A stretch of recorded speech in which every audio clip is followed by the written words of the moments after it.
There are those who speak and those who listen. But every so often, someone shows up who does both with uncommon purpose and an open notebook in hand. Nicole Banks is a power connector, a woman whose network doesn't just span industries, it sparks movements. For more than 2 decades, she's solved problems others run from, built what others said couldn't be done, and highlighted the wisdom of giants, one page at a time. This is Nicole's Business Notebook, a curated circle of brilliance, a behind-the-scenes pass to the strategies, stories, and secrets shared by the experts she calls friends. It's not just a show, it's a blueprint for those bold enough to build. So settle in, because the notebook is open. Hi, it's Nicole Banks with Nicole's Business Notebook. I'm here with Rafael Ramirez. He is a mentor, got a lot of different things going on, and a power networker in the greater Phoenix area and also in Texas, and a man about town. So really excited to have him on the podcast. Thank you so much, Rafael, for coming along. Thank you for asking me. Yeah, 100%. And by the way, it's El Paso. El Paso. Texas. Okay, I knew it was Texas. Do you know what El Paso's famous for? No. I'll tell you. Okay. El Paso is the Mexican food capital of the world. Ooh, I like Mexican food. Oh. And every time you see the word authentic, in El Paso, you don't see the word authentic. Because that's how it's supposed to be. That's the way it's supposed to be. I love that. So, I hear, you have a ton of things going on, but you're really passionate about 2 different things. I think that's a great place to start. What are these 2 things that you're passionate about? Well, first of all, I represent a lab. You've heard me talk about this. What's really unique. Well, they haven't, so let's give them the details. No, this is a quite amazing metabolic test that will is non-invasive. It's an oral swab, and what it'll do, it will detect early detection diseases before people have symptoms. Wow. Think about this: when you go to a doctor. When you're sick. When you don't feel good, Yeah. and you're wondering what's going on, then the doctor comes in. Hey, by the way, got some bad news. And I don't like to use the C word. Correct. I don't like the C word, and you know what I'm talking about. I do. Let's not use that. And but this will detect traces, precursors of these diseases, That's amazing. and it's paid by Medicare, Even better. free. So then is this test just for 65 and older? Yes. Yes, okay. Yes, and it's a really cool idea because it, for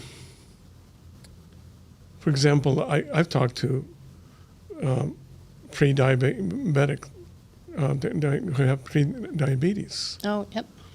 and they did not know that they were pre-diabetic, Wow. or they did not know they're type 2. This will Help to have steer early that. detection Yeah. to have kind of an alert. Go see a doctor, and the way it works, you do the test. I forward the test to the lab. If there's anything that needs to be addressed, their primary doctor, the lab will contact them, and Oh, amazing. you need to call your patient and set up an appointment. And great. here are the results. So, really, it being paid by Medicare, that is That's huge. proof. And I love that it has the buy-in to go directly to the doctors too. So your Yes. doctor's involved, your doctors are part of the process.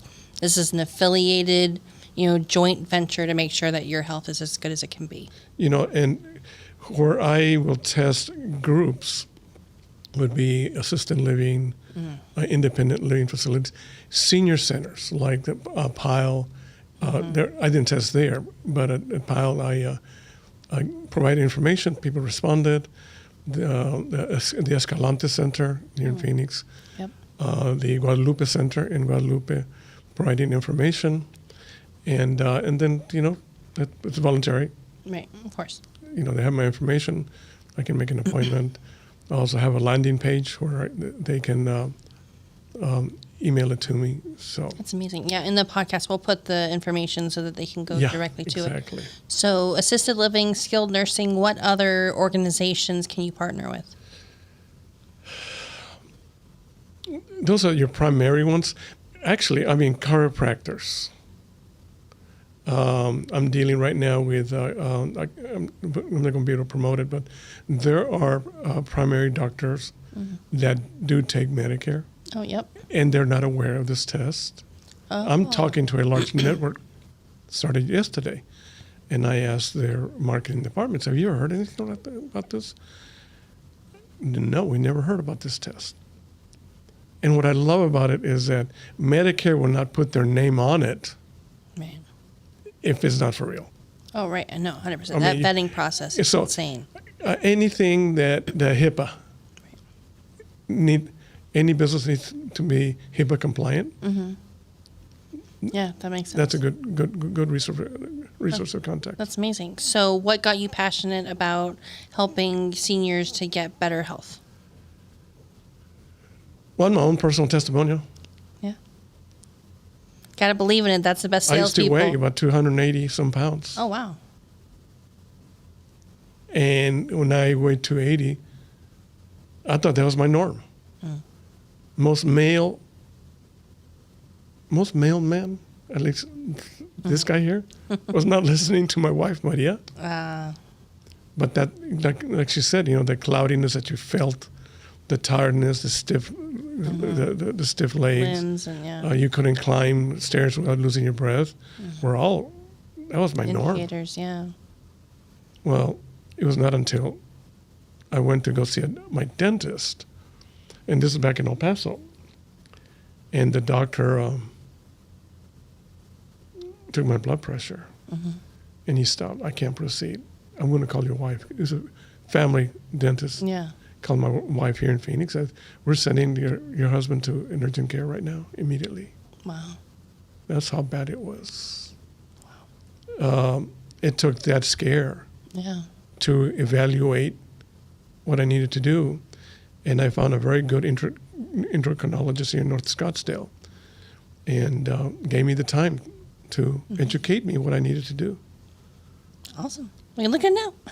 Yeah, I went from a 44 to a 38 waist. That's amazing. So Congratulations for putting thank you. That effort into your. So you mentioned life coaching. I'm a life coach. Amazing. And my target in life coaching, and the principles in life coaching, I see in the business. I'm a former athlete, former coach. Amazing. So I work with college coaches and high school coaches, head coaches, and how to be mentors. I love that. And this is primarily in El Paso. And I'll talk about the high school coaches, and that is, there's some really good high school coaches, but they're not very good in mentoring, or they need some coaching. Right. And we've gone through a lot. The emphasis that I'm going to find is very interesting. What I'm finding about high school kids, high school athletes, and college athletes today, two biggest problems that I deal with in counseling, because I have a master's in counseling, is depression and anxiety. Interesting. That came as a result of COVID, Oh, yeah. the lockdown. And these issues were never addressed. Yeah. They were never addressed. And for athletes to say, hey, I'm depressed, they're not going to do There's that. that stigma and Stigma the that bro goes with- code. And, Or I suffer anxiety, yeah. anxiousness. But also they don't know somebody who they trust. That's a big part of it. That's why a coach, regardless of the sport, at a high school or at a college, Yeah. is a very key component piece to counseling someone who's suffering anxiety. And we can cover it up. Yeah. I mean, we can cover anxiety very easy. We can put it at the front. Same thing with depression. But what do you do when you're home? Right. What do you do when you're trying to go to sleep? What do you do when you get up at 3 o'clock in the morning and you got this anxiety that is it's a gut-wrenching experience. Yeah. Well, these high school kids suffer the same anxiety and depression. Yeah. I mean, and especially with what they went through, and COVID being such a huge impact in everybody's life, and then maybe not playing sports or not having that same support systems that were integrated through sports and through these other activities. Losing that, I could see that being its own ball of wax that you're dealing with too. So about 14 years ago, I started an organization called Game Changers, and that was a real appropriate name, Game Changers. So what I provide is a game changer. I have a teaching that I can go more in deep, and that is reset, refocus. Life is not a game that you can go, a video game, I'm losing, clink, let's start again. Restart. Reset. No. Yep. When tragedy hits, stuff happening with adults and kids at home. Oh, yeah. There needs a place to reset. Yeah. And what that means, reset, and that is reset your values, reset your priorities, reset your, you're okay. Yeah.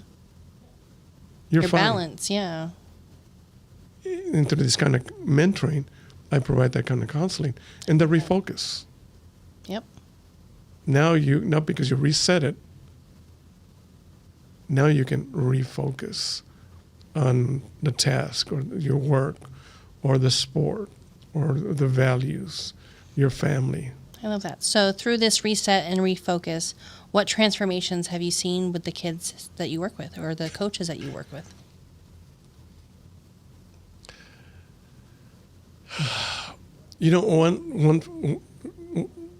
The number one thing that people see, and that is love. But that starts with myself, and that is, it starts with winning the right to be heard. I mean, I'll agree with that. Think about that. Same thing is true in business. Yep. Winning the right to be heard. In order to be successful in business, and I train a lot in these terms, winning the right to be heard. Why should I listen to you? I mean, that's a plain, direct question. They don't ask it, but they just kind of, no, thank you. And what that means and high school kids are the toughest ones because they're checking you out to see, I don't know if I like you. Mm-hmm. And it takes time. Correct. For you to understand, I love you. What's the meaning of when I say I love you? Really, what I'm really saying, I desire your highest good. I like that. If I desire your highest good, and my actions show it, not just my words, but my tone, my attitude. Kids, coaches, business employees, they start opening up. Yep. So, for an entrepreneur, how would you suggest that they win the right to be heard? What tips would you give them? It's a culture thing. We talk a lot about that, but we got to change the culture. Like right now I'm hearing a lot about the Phoenix Suns. They hired a new coach. Oh, yeah. And the owner said, we hired somebody to change the culture. You hear that a lot in sports. Right. They get a new coach, we need to change the culture. Well, what does that mean? What that means in the business world, and you don't have to fire somebody to change the culture. Right. What that means is, basic example I'm going to use is I've been married 43 years. Congratulations. When I say I've been married 43 years, you know what people ask me? How? Same woman. Right? No, I mean, I have to build a culture of love, kindness, generosity, serving, trust. If I am missing any of those, and I can add forgiving, something's going to be off. Right. it's like your car. There's something wrong with your car. You take it to the dealership and they scan it. Right. Oh, well, you need this, you need that. Check engine light comes on. It could be just one thing. Correct. So communication, Right. kind of communication. Right. Big deals for sure. So those items can change the culture. Yep.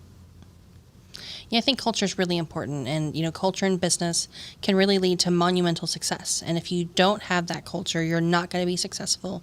You're going to be disjointed, and things are going to be a lot more difficult. So I can see those similarities between sports and business. So if you were to say like other similarities that you've seen between sports and business, what other similarities would you see? I as you were speaking,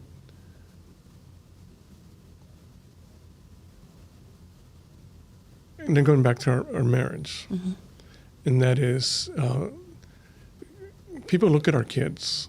We raised 5 kids, put 5 kids through college, and they always ask, because they don't play college sports, how did you do this? Yeah. Well, this was modeled from the very, very beginning. When we first started dating, got married, nurturing, going back to coaching. The best coaches that I know, high school coaches, college coaches, they're very good nurturers. When you have a coach or business owner that is nurturing, you can implement discipline. Discipline is not necessary. Oh, you did something wrong. Right. Discipline has to involve encouragement. But it all starts with winning the right to be heard. Right. And there is a pattern. And I've right now at the University of Texas El Paso, they have a new coach. He's become a good friend. But I've seen the way he treats his wife in public. I see the way he treats his kids. It's the same way that he treats his football players. It is quite amazing, even though football is a very hard physical sport. Right. Requires a lot of discipline, Yeah. a lot of heart. A lot of grit, a lot of sweat and tears and blood and, all those things. But I really love the nurturing component and really having that be the facet of what makes you successful in any sort of, I think, group, sort of endeavor, sports and business. You're working towards something, you're trying to achieve something, nurturing each other through the process, and helping each other and, pushing each other up, I think is definitely the easiest way to succeed. Exactly. So I love that insight. And when you were saying that, one word came to my mind, favor. Why do some people have favor and other people don't have favor? Why do some businesses have favor? In other words, good things happen. Right. And another business is asking, what's going on? I mean, I don't understand. What's the problem? Right. And it's almost like an attraction. When you're operating in these principles, and in their principles, Yep. you become like a magnet. Good things come to you. People want to be around you. Right. Things click. Correct. Good things happen. You get referrals. Which every business loves. Everybody's looking for referrals. Yep. But I can get it much deeper. Each of these terms that I just used. Yeah. I could spend some time just talking about it. Just a thought about favor. Who doesn't want favor? Right. Who doesn't want for good things to? For example, I don't take a relationship for granted. Right. You're really good about deliberate, intentional conversation And genuine. connection. Yep. And I treat everybody equally in the same. And I don't know who's behind that individual. Right. I have no clue. I'll show you an example. Back in 2020, we bought a new home. So we gutted the whole interior. Yeah. Really knocked everything out Yeah. here in Phoenix. And so we took some money out of our 401k to, I don't even call it a remodel. It's modernizing the entire home. Wow. So I at a credit union in El Paso, I had this check. So I noticed this young lady, and I went, you know what? I want to bless that young lady. But what I saw was the way she was treating her customers. So I let people go by, and finally it was my turn. I got her, and she's dealing very professional. And she handed me my receipt and took my deposit, boom, and I looked at her real serious. Could I speak to your manager? She kind of looked like, holy. Yeah. What? Of course. So she goes to the island. Yep. It's an open island. She's talking to her manager. And so they come, and the manager says, how can we help you? He said, I want to know who trained this young lady. The manager's frozen. And she goes, I did. Well, you did an excellent job. You did an amazing job. And I looked at her and said, and these are low-paying jobs. Right. And I looked at her and said, keep doing what you're doing. Good things are going to happen to you. Good things are going to come. It's amazing. And you're going to meet some really good people because the way you treat people, the way you treat me, you don't know me. Right. You don't know who's anything. behind me. Yep. You don't know who I know. You don't know who knows me. And good things will happen to you. I love that. So for an entrepreneur, we're talking about favor. How do they grow favor? Like if you were to give tips and tricks for business, what would you say? For example, that young lady, someone's going to see her, the way she works, the way she treated me. And there was a significant amount. You would think that young 20, 19-year-old kid would go, oh, I'm nervous.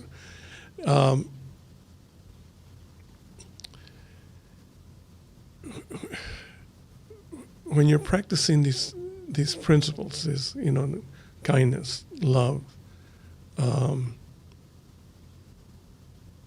patience, long suffering. And again, I can spend time on each of these, but the number one thing is love. That's the number one thing. I love that. That's it. I mean, if you can just start with love and desiring your highest good, in this case, desiring your highest good for the company. For example, an employee. Yep. And I do customer service training, and that is, when you're employed, your job is to make this company look good. Right. Plain and simple. Make your manager look good. Make the owner look good. Yep. Does that sound bad? No. And that's a good servant. Yeah. I mean, that's when you take on a task, and you go over and above. People are going to notice that. Right. Same thing with the manager. Same thing with the owner of a business. There's places that I will not go and shop. Some of these wholesaler stores, one or the other. Right. I picked that one. Yep. And it's such a difference between these two large mega stores. Right.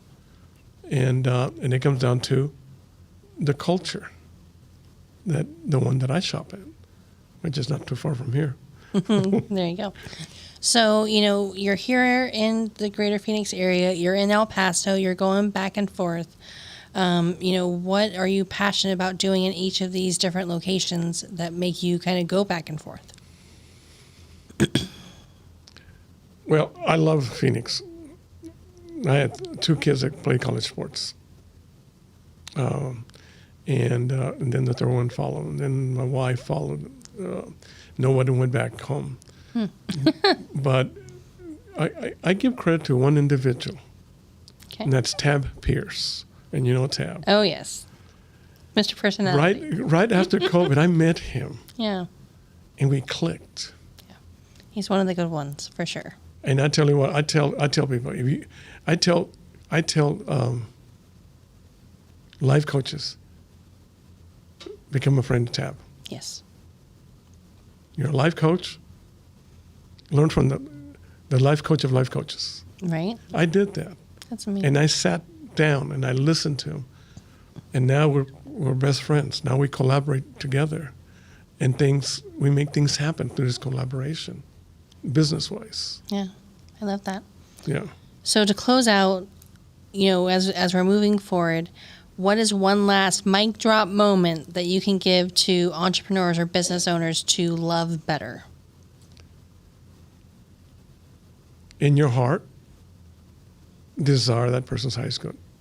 And what is that? That could be, in marriage, for example, my wife wants to feel protected.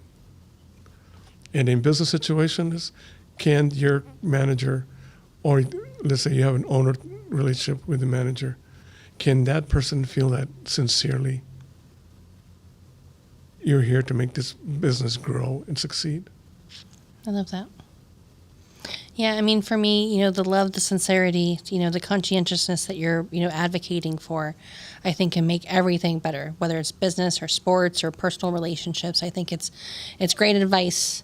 And I know that we could go into a ton of other details and the whole bit, but we're going to have to stop it today. So, Rafael, thank you so much for sharing your wisdom, sharing what you're about, sharing your passions, when it comes to helping seniors and helping those in the sports community and life coaches and beyond. So thank you so much for taking the time. Thank you for having me. Appreciate it. Awesome. Perfect. So again, this is another episode of Nicole's Business Notebook, where we're breaking down tips and tricks for entrepreneurs. And here, you heard it first from Rafael, it's all about love. So thank you guys so much. We'll see you next week. Thanks for joining us for another episode of Nicole's Business Notebook. Subscribe and follow for more tips, insider secrets, and hard-earned wisdom so that we can all do better business together. See you next time.